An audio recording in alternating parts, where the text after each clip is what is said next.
दोस्तों, अगर आप एक पेंशनर है और आपकी पेंशन से इनकम होती है, साथ ही बैंक में आपने एक एफडी करवा रखी या एक से ज़्यादा बैंकों में एफडी करवा रखी है और उससे आपको ब्याज मिलता है, वह अन्य कोई इनकम जैसे डिविडेंड या बिजनेस रिसिप्ट है और आपकी इन सभी इनकम की टोटल 7.5 लाख रुपए से ज़्यादा नहीं है, मतलब कि आपकी इनकम पर कोई भी टैक्स नहीं बन रहा है, तो उस परिस्थिति में आप स्वयं ही मोबाइल से ही अपना आयकर रिटर्न खुद का भर सकते हैं और वो भी बिना किसी सीए या टैक्स एक्सपर्ट की मदद के। नमस्कार दोस्तों और स्वागत है आपका मेरे YouTube चैनल पर। दोस्तों, आज का ये वीडियो उन पेंशनर के लिए है जिनकी पेंशन से इनकम के साथ साथ बैंक एफडी पर ब्याज भी मिलता है, तो वो किस तरह से फाइनेंशियल ईयर 2023-24 यानी कि असेसमेंट ईयर 2024-25 के इनकम टैक्स रिटर्न यानी कि ITR फाइल करके उस ITR में पेंशन और एफडी की इनकम को किस तरीके से दिखाएंगे। तो बिना किसी देरी की वीडियो को शुरू करते हैं। और हाँ दोस्तों, अगर आप मेरे इस YouTube चैनल पर नए हो तो चैनल को सब्सक्राइब और वीडियो को एक प्यार भरा लाइक जरूर दे दीजिएगा, ताकि मेरे को ऐसे और वीडियो बनाने के लिए मोटिवेशन मिलता रहे। साथ ही दोस्तों, अगर आप अपना ITR एक टैक्स एक्सपर्ट और CA के द्वारा भरवाना चाहते हो तो स्क्रीन पर दिए गए नंबरों पर संपर्क कर सकते हो। तो दोस्तों, इनकम टैक्स रिटर्न भरने के लिए आपको जाना है सबसे पहले गूगल क्रोम ब्राउजर में और वहां पर सर्च करना है आपको इनकम टैक्स की वेबसाइट incometax.gov.in। इस टैक्स की वेबसाइट पर आ जाना है और जो स्क्रीन है आपको इसको डेस्कटॉप मोड पर कर लेना है। अगर ये नॉर्मल मोबाइल मोड पर है तो जो ऊपर 3 डॉट दिखाई दे रहे हैं, इन डॉट पर क्लिक करके यहाँ पर डेस्कटॉप साइट है इसको इनेबल कर देना है, ताकि मोबाइल में वही स्क्रीन शो होगी जो कि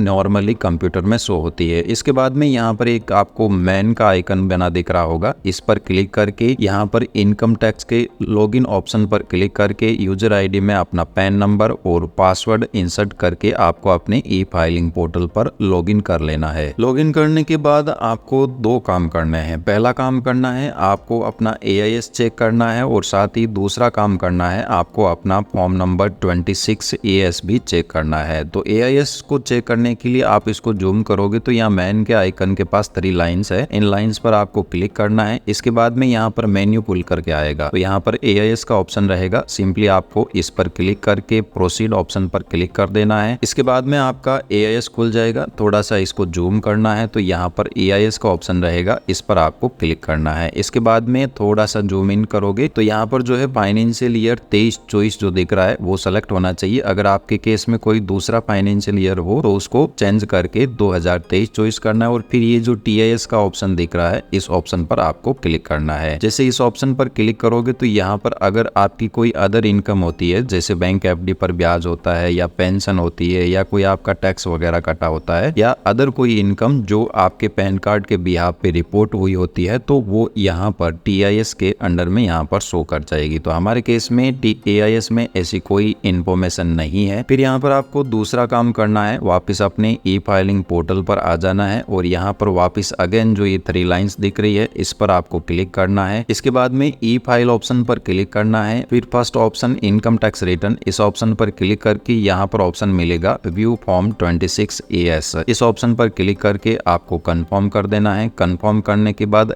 इनकी टर्म्स एंड कंडीशन को जो है इस चेक बॉक्स को टिक मार्क करके आपको एग्री करके प्रोसीड कर देना है। फिर यहाँ पर रहेगा view tax credit form 26 AS, इस ऑप्शन पर क्लिक कर देना है। इसके बाद में इसको जूम करना है तो यहाँ पर रहेगा असेसमेंट ईयर आपको सेलेक्ट करना है। तो असेसमेंट ईयर 23-24 की हम ITR फाइल कर रहे हैं और इसके बाद में व्यू एज HTML और व्यू या डाउनलोड। इसके बाद में आप इसको थोड़ा जूम इन करोगे तो यहाँ पर आपकी जो है फॉर्म नंबर 26, जैसा कि यहाँ पर पार्ट A में अगर आपकी पेंशन वगैरह इनकम है, पेंशन से इनकम है या सैलरी इनकम है तो उस केस में वो चीज यहाँ पर शो कर जाएगी। दूसरे पार्ट में जो यहाँ पर पार्ट 2 दिखाई दे रहा है, यहाँ पर अगर आपकी कोई बैंक एफडी है और उसका आपको इंटरेस्ट मिला है, साथ ही अगर उस पर किसी भी प्रकार का TDS भी कटा है तो वो यहाँ पर शो कर जाएगा। तो हमारे केस में ये दोनों ही नहीं है। वापस चले जाते हैं अपन इनकम टैक्स की वेबसाइट पर और यहाँ पर आ जाते हैं। अब जनरली बात करूँ आपको रिटर्न फाइल करने के लिए क्या क्या डॉक्यूमेंट चाहिएगा, तो आपको लगता है सबसे पहले फॉर्म नंबर 16 जो कि आपकी जिस बैंक में पेंशन आती है वो बैंक आपको ये फॉर्म 16 प्रोवाइड करता है। जैसा कि मेरे केस में यहाँ पर फॉर्म 16 है जिसमें पेंशन की यहाँ पर डिटेल दी गई है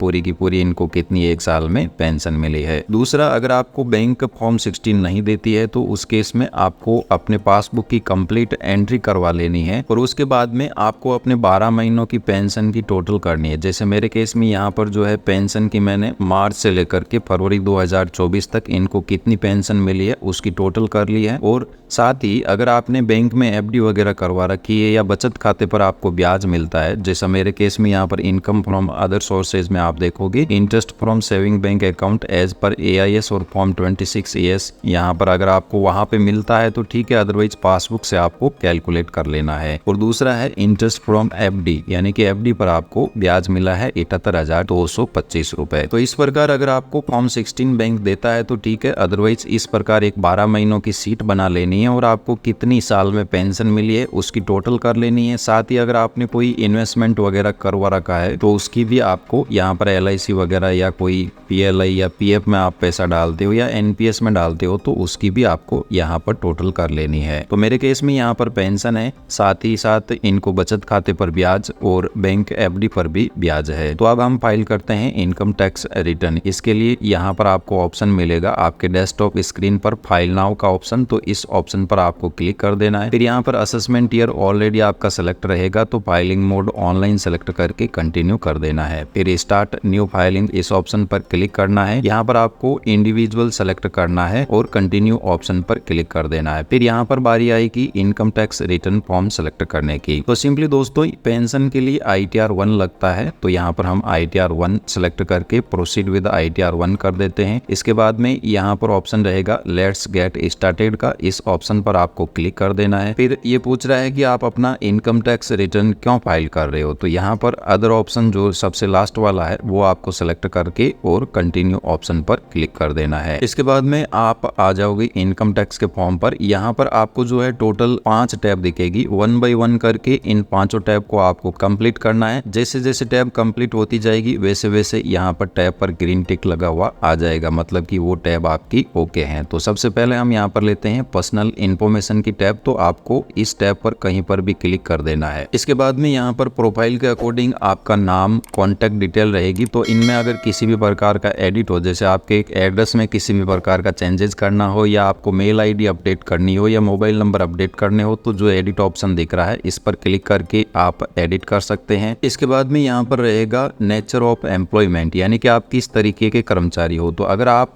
स्टेट गवर्नमेंट के कर्मचारी हो, पेंशनर हो, तो उस केस में SG का मतलब होता है स्टेट गवर्नमेंट पेंशनर और CG का मतलब होता है सेंट्रल गवर्नमेंट पेंशनर। तो अगर सेंट्रल हो तो आपको वो ऑप्शन सेलेक्ट करना है, अदरवाइज स्टेट गवर्नमेंट के हो तो उस केस में SG पेंशनर सेलेक्ट करना है। इसके बाद में ये कह रहा है कि फाइलिंग अंडर सेक्शन, यानी कि आपको जो है रिटर्न कौन से सेक्शन में फाइल करना है। तो आप 31 जुलाई से पहले फाइल कर रहे हो तो उस केस में 139 सब सेक्शन 1 यहाँ पर सेलेक्ट करना है। फिर थोड़ा सा ऊपर स्क्रॉल डाउन करोगे तो यहाँ पर ऑप्शन मिलेगा आपको do you wish to exercise the option under section 115 BAC opt out new tax regime, यानी कि ये यहाँ पर आपका जो इस बार का इनकम टैक्स रिटर्न फॉर्म है वो by default new tax regime में खुल के आएगा। न्यू टैक्स रिजीम में आपको कोई भी डिडक्शन जैसे ATC में डिडक्शन है वो अलाउ नहीं होगा। बचत खाते पर ब्याज या FD पर ब्याज जो पेंशनर को मिलता है 50,000 रुपए तक, तो वो भी अलाउ नहीं होता है। तो अगर आप न्यू टैक्स रिजीम में अपना ITR फॉर्म फाइल कर रहे हो तो उस केस में यहाँ पर आपको नो ऑप्शन पर ही टिक रहने देना है। और अगर आप न्यू टैक्स रिजीम नहीं लेकर के ओल्ड टैक्स रिजीम सेलेक्ट कर रहे हो तो उस केस में यहाँ पर यस ऑप्शन पर सेलेक्ट करना है, यानी कि आप जो है न्यू टैक्स रिजीम से बाहर जा रहे हो, ऑप्ट आउट कर रहे हो और ओल्ड टैक्स रिजीम के साथ अपना इनकम टैक्स रिटर्न फॉर्म भर रहे हो। तो मैं बता दूं कि न्यू टैक्स रिजीम में 7.5 लाख रुपए तक की इनकम पर आपके कोई टैक्स नहीं लगेगा। और अगर ओल्ड टैक्स रिजीम में जा रहे हो तो उस केस में सारे डिडक्शन लेस करने के बाद अगर आपकी इनकम 5 लाख से कम है तो उस केस में आपके कोई भी टैक्स नहीं लगेगा। तो जनरली दोस्तों मैं आपको यहाँ पर यही सजेशन दूंगा कि अगर आपकी इनकम 7.5 लाख रुपए से कम है और आपके टोटल इन्वेस्टमेंट जैसे कि मान लो ATC के इन्वेस्टमेंट हो गए और आपके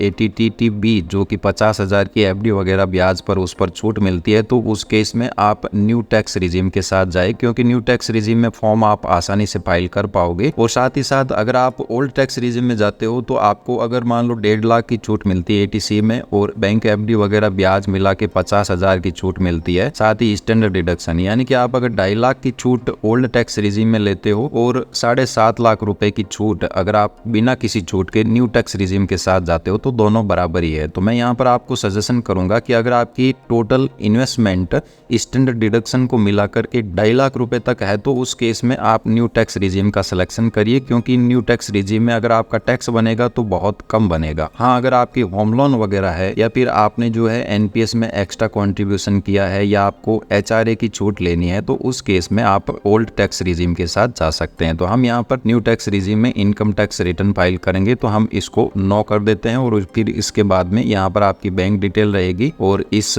टैब को हम यहाँ पर कंफर्म कर देते हैं। इसके बाद आप देखोगे आपकी जो पर्सनल इंफॉर्मेशन की टैब है वो कंफर्म हो चुकी है और ग्रीन टिक लगा हुआ आ गया, मतलब कि ये टैब आपने कंप्लीट कर दी है। अब हम यहाँ पर लेते हैं जीटीआई यानी ग्रॉस टोटल इनकम, तो इस टैब पर आपको क्लिक करना है। इसके बाद में आपकी जो है यहाँ पर सेक्शन 10-14 में जो भी अलाउंसेंस एग्जम्प्ट हो तो वो डाल देने हैं, अदरवाइज इसको स्किप द क्वेश्चन कर देना है और यस कर देना है। इसके बाद में यहाँ पर फर्स्ट टैब रहेगी इनकम फ्रॉम सैलरी, यानी कि आपको पेंशन कितनी मिलती है। जो पेंशन मिलती है वो यहाँ पर इनकम फ्रॉम सैलरी हेड में दिखाना है, तो सिंपली इस एडिट ऑप्शन पर क्लिक कर देना है आपको। इसके बाद में जो भी आपको साल की पेंशन मिली है उसकी ग्रॉस टोटल, यानी कि आपकी पेंशन पीछे से कितनी बनी है वो आपको यहाँ पर लिख देनी है। तो मेरे अगर यहाँ पर जो 12 महीनों की कैलकुलेशन सीट है वो देखोगे आप तो यहाँ पर भी 2,67,898 है, और साथ ही अगर आप फॉर्म 16 भी देखोगे तो यहाँ पर फॉर्म 16 के पार्ट बी में आप देखोगे यहाँ पर 2,67,898 है। तो सिंपली यहाँ पर जो है आपको एंटर कर देना ही है जो भी पेंशन आपकी हो 2,67,898 रुपए, और इसके बाद में इसको नीचे स्क्रॉल डाउन करना है। यहाँ पर आपकी कोई भी डिडक्शन काम का नहीं है। सिंपली जैसे ही आप पेंशन एंटर करोगे 2,67,898 तो यहाँ पर सेक्शन 16 फर्स्ट ए में आपका स्टैंडर्ड डिडक्शन ऑटोमेटिकली लेस हो गया और यहाँ पर आपकी इनकम आ गई 2,17,898। तो सिंपली इसको सेव ऑप्शन पर क्लिक करके सेव कर देना है। इसके बाद में इनकम फ्रॉम हाउस प्रॉपर्टी, यानी कि अगर आपके पास कोई मकान है और उस मकान को आपने किराए पर दे रखा है और आपको किराया आता है तो उस केस में लेट आउट सेलेक्ट करके सिंपली आपको जो भी किराया मिलता है वो आपको यहाँ पर एंटर कर देना है और ऑटोमेटिकली उसका यहाँ पर 30% लेस होकर के नेट किराया आ जाएगा। अगर सेल्फ ऑक्यूपाइड है, यानी कि अगर आपकी होम लोन ले रखा है तो उस केस में होम लोन पर जो भी ब्याज हो वो आपको इस कॉलम में यहाँ पर एंटर कर देना है। हमारे केस में ऐसा कुछ नहीं है तो हम इसको कैंसिल कर देते हैं। इसके बाद में यहाँ पर नेक्स्ट टैब आएगी आपकी इनकम फ्रॉम अदर सोर्सेज, यानी कि आपको बैंक एफडी वगैरह पर जो भी ब्याज मिलता है वो यहाँ पर ऐड अनदर ऑप्शन पर क्लिक करना है और इस टैब में एंटर करना है। तो सबसे फर्स्ट यहाँ पर ये पूछ रहा है कि do you have interest income from saving bank account in India, यानी कि आपको बचत खाते पर कोई भी ब्याज मिला है तो वो आपको यहाँ पर एंटर करना है। तो सिंपली जो है इस केस में हमारे यहाँ पर जो आप देखोगे बचत खाते पर इनको ब्याज मिला है 465 रुपए, तो यहाँ पर बचत खाते पर ब्याज एंटर कर देना है आपको 465 रुपए। फिर यहाँ पर ये सेकंड पूछ रहा है कि अगर आपकी कोई बैंक डिपॉजिट पोस्ट ऑफिस या कोऑपरेटिव सोसाइटी में आपने एफडी वगैरह करवा रखी और उससे आपको ब्याज मिलता है तो वो अमाउंट आपको यहाँ पर एंटर करना है। तो हमारे केस में यहाँ पर बैंक एफडी पर ब्याज है 78,225 रुपए, तो सिंपली इस ऑप्शन को भी यस करके हमें यहाँ पर एंटर कर देना है 78,225 रुपए। और इसके बाद में अगर आपकी कोई डिविडेंड इनकम हो तो यहाँ पर आप नीचे स्क्रॉल डाउन करोगे तो जो सबसे लास्ट ऑप्शन है do you have dividend income, तो इसको यस करके आपको यहाँ पर डिविडेंड इनकम भी एंटर कर देनी, या अदर कोई इनकम जो बिजनेस रिसिप्ट वगैरह है तो वो आपको मिलती है तो एनी अदर ऑप्शन पर क्लिक करके यस करना है और जो भी इनकम वो एंटर करके डिस्क्रिप्शन में आपको लिख देना है कि वो किस टाइप की इनकम है, या कोई ब्रोकरेज है आपकी तो ब्रोकरेज लिख देना है, या फिर आपको कोई कमीशन वगैरह मिला है तो वो लिख देना है और इसको ओके कर देना है। हमारे केस में ऐसा कुछ भी नहीं है। तो जनरली जो है ये बैंक एफडी पर ब्याज और बचत खाते पर ब्याज आपको फॉर्म नंबर 26 AS में मिल जाएगा, तो वहां से आपको यहाँ पर एंटर कर देना है और इसके बाद में इस टैब को यहाँ पर कंटिन्यू कर देना है। तो हमने पेंशन की इनकम भी एंटर कर दी, यहाँ पर सेविंग बैंक अकाउंट का इंटरेस्ट भी एंटर कर दिया और इंटरेस्ट फ्रॉम डिपॉजिट यानी बैंक एफडी वगैरह पर ब्याज है वो भी एंटर कर दिया। इसके बाद में एग्जम्प्ट इनकम में अगर आपकी एग्रीकल्चर इनकम है 5,000 रुपए तक तो वो यहाँ पर एंटर कर सकते हो, अदरवाइज यहाँ पर हमारी इनकम टैब है वो कंप्लीट हो चुकी है तो सिंपली हमें कंफर्म ऑप्शन पर क्लिक कर देना है। इसके बाद में हमारी जीटीआई की टैब भी यहाँ पर कंफर्म हो चुकी है। अब लेते हैं हम डिडक्शन की टैब। तो यहाँ पर हमने न्यू टैक्स रिजीम का सिलेक्शन किया है इसलिए यहाँ पर कोई भी डिडक्शन नहीं नहीं आएंगे तो सिंपली हम इसको स्किप द क्वेश्चन कर देते हैं, क्योंकि ये आपका फॉर्म न्यू टैक्स रिजीम में बहुत ईजी हो जाता है और आप आसानी से अपना ITR फॉर्म यहाँ पर फाइल कर पाओगे। वैसे भी जहाँ तक मेरे को पता है सरकार की मंशा है कि अगले 1 या 2 साल में आपकी ओल्ड टैक्स रिजीम को खत्म कर दिया जाएगा, क्योंकि लोग जो है अननेसेसरी और फेक डिडक्शन बहुत ज्यादा लेते हैं। तो उस केस में ओल्ड टैक्स रिजीम खत्म कर देंगे और न्यू टैक्स रिजीम में आपको कुछ गिने चुने डिडक्शन ही अलाउ होंगे। तो यहाँ पर वेरीफाई डिडक्शन में हम जो है सिंपली इसको कंफर्म कर देते हैं, यानी कि हमारा कोई भी डिडक्शन या इन्वेस्टमेंट नहीं है, और अगर है तो भी अगर आपने 2.5 लाख रुपए तक इन्वेस्टमेंट कर रखे हैं तो वो ओल्ड टैक्स रिजीम और न्यू टैक्स रिजीम में बराबर ही पड़ेगा, क्योंकि 50,000 की स्टैंडर्ड डिडक्शन की आप छूट जो है न्यू टैक्स रिजीम में भी मिलेगी और ओल्ड टैक्स रिजीम में भी मिलेगी। फिर हम यहाँ पर नेक्स्ट टैब ले लेते हैं, टैक्सेज पेड की टैब। तो इस ऑप्शन पर आपको क्लिक कर देना है और यहाँ पर अगर आपका कोई बैंक FD वगैरह पर या आपकी सैलरी इनकम या पेंशन इनकम से टैक्स कटा हो तो वो यहाँ आ जाएगा। जो सैलरी या पेंशन से टैक्स करता है वो यहाँ पर फर्स्ट टैब में आएगा, और जो बैंक FD वगैरह पर अगर आपका कोई TDS कटा है तो वो यहाँ पर सेकंड टैब में आएगा। तो हमारे केस में कोई भी TDS नहीं कटा है तो हम सिंपली जो है इसको यहाँ पर कंफर्म कर देते हैं। इसके बाद में हमारी यहाँ पर टैब रहेगी टोटल टैक्स लायबिलिटी, यानी कि आपकी इनकम कितनी है और उस इनकम पर टैक्स लायबिलिटी आपकी कितनी बन रही है। अगर आपका कोई टैक्स बन रहा है तो वो यहाँ पर आ जाएगा, और अगर कोई रिफंड भी है यानी कि आपकी FD वगैरह में से या पेंशन में से कोई TDS कटा है तो वो भी यहाँ पर आ जाएगा। तो आप देखोगे हमारी यहाँ पर जो है ग्रॉस टोटल इनकम है 2,98,788 रुपए, और इसके बाद में यहाँ पर हमारी इनकम पर कोई भी टैक्स नहीं बन रहा है क्योंकि 3 लाख से कम है। न्यू टैक्स रिजीम में अगर आपकी इनकम 3 लाख से कम होती है तो कोई भी टैक्स नहीं बनता है, परंतु 3 से 7.5 तक होती है और उस पर जो भी टैक्स बनेगा तो वो आपको सेक्शन यहाँ पर 87A दिख रहा है ना, उसमें 25,000 रुपए की आपको छूट मिल जाएगी। तो सिंपली जो है इस टैब को भी हम यहाँ पर कंफर्म कर देते हैं। इसके बाद में एक बार अगेन आपको फॉर्म 16 जो बैंक से इश्यू हुआ है उसको चेक कर लेना है कि उसमें कोई अदर डिडक्शन वगैरह तो नहीं है। तो हमारे यहाँ पर 50,000 का स्टैंडर्ड डिडक्शन लेस करने के बाद इनकम है 2,17,000 और सिंपली अदर कोई भी डिडक्शन यहाँ पर नहीं है। तो बैंक ने हमें जो फॉर्म इश्यू किया है वो भी न्यू टैक्स रिजीम में ही यहाँ पर इश्यू किया है। और इसके अलावा अगर आपकी कोई अदर इनकम हो जो कि आपसे रह गई हो तो उस केस में वो भी एंटर कर देनी है। हमने यहाँ पर दोनों ही इनकम एंटर कर दी है। तो सिंपली जो है हम वापस चलते हैं E-फाइलिंग पोर्टल पर, और यहाँ पर हमारी सारी टैब्स कंप्लीट हो चुकी है। तो सिंपली आपको प्रोसीड ऑप्शन पर क्लिक कर देना है। इसके बाद में यहाँ पर अगेन आपकी इनकम आ जाएगी और उस पर कोई टैक्स बन रहा होगा तो वो भी आ जाएगा, और रिफंड होगा तो वो भी यहाँ पर आ जाएगा। तो हम प्रीव्यू रिटर्न ऑप्शन पर क्लिक कर देते हैं। यहाँ पर आपको इस चेकबॉक्स को टिक मार्क कर देना है और प्रोसीड टू प्रीव्यू ऑप्शन पर यहाँ पर क्लिक कर देना है। इसके बाद में आपका अगेन पूरा फॉर्म खुल के आ जाएगा। तो 1 बाय 1 करके आपको सारी एंट्रीज यहाँ पर चेक कर लेनी है। अगर उसमें कुछ करेक्शन हो तो वो यहाँ पर कर देना है बैक जा करके, अदरवाइज यहाँ पर ऑप्शन रहेगा प्रोसीड टू वैलिडेशन, तो इस ऑप्शन पर आपको क्लिक कर देना है। इसके बाद में यहाँ पर अगर आपके ITR में कोई एरर नहीं होती है तो लिखा हुआ आ जाएगा वैलिडेशन सक्सेसफुल। अगर कोई एरर होती है तो उस केस में उस एरर का नाम लिखा रहेगा और सिंपली आपको उस एरर पर क्लिक करना है तो सीधा उस एरर में ही चले जाओगे। जनरली यहाँ पर एरर आती है आपके एड्रेस से रिलेटेड या फिर आपकी कोई टैक्स वगैरह कटा है और उसका हेड आपने सेलेक्ट नहीं किया है। तो हमारे केस में यहाँ पर कोई एरर नहीं है, तो सिंपली जो है प्रोसीड टू वेरिफिकेशन ऑप्शन पर क्लिक कर देना है। इसके बाद में आपको यहाँ पर अपना ITR वेरीफाई करना है। तो हम यहाँ पर फर्स्ट ऑप्शन सेलेक्ट करके कंटिन्यू ऑप्शन पर क्लिक कर देते हैं। फिर आप अपना ITR कैसे वेरीफाई करोगे? अगर आधार OTP से करना है तो फर्स्ट ऑप्शन सेलेक्ट करना है, या फिर बैंक अकाउंट से या अदर मोड से वेरीफाई करना चाहते हो तो उस केस में वो ऑप्शन सेलेक्ट करके कंटिन्यू कर देना है। हम यहाँ पर आधार OTP से वेरीफाई करते हैं तो जनरेट आधार OTP ऑप्शन पर क्लिक कर देते हैं। इसके बाद में आपके आधार कार्ड में रजिस्टर्ड मोबाइल नंबर पर एक OTP गया है जो कि आपको यहाँ पर एंटर कर देना है। OTP एंटर करने के बाद सिंपली आपको वैलिडेट ऑप्शन पर क्लिक कर देना है। अगर आपका आधार OTP सही होता है तो यहाँ पर कंफर्म और सबमिट ऑप्शन पर क्लिक करके आपको अपना रिटर्न सबमिट कर देना है। इसकी रिसिप्ट आप यहाँ से भी डाउनलोड कर सकते हो, अदरवाइज जो मेन का आइकन दिख रहा है इस 3 डॉट पर क्लिक करके यहाँ पर ऑप्शन रहेगा व्यू फील्ड रिटर्न। इसका मतलब कि आपने जो रिटर्न भरा है उसकी कॉपी आप यहाँ से भी डाउनलोड कर सकते हो। तो असेसमेंट ईयर 24-25 का हमने रिटर्न भर दिया है, तो यहाँ पर डाउनलोड रिसिप्ट ऑप्शन पर क्लिक करके आप अपने ITR की एक्नॉलेजमेंट यहाँ से डाउनलोड कर सकते हो, और यहाँ पर डाउनलोड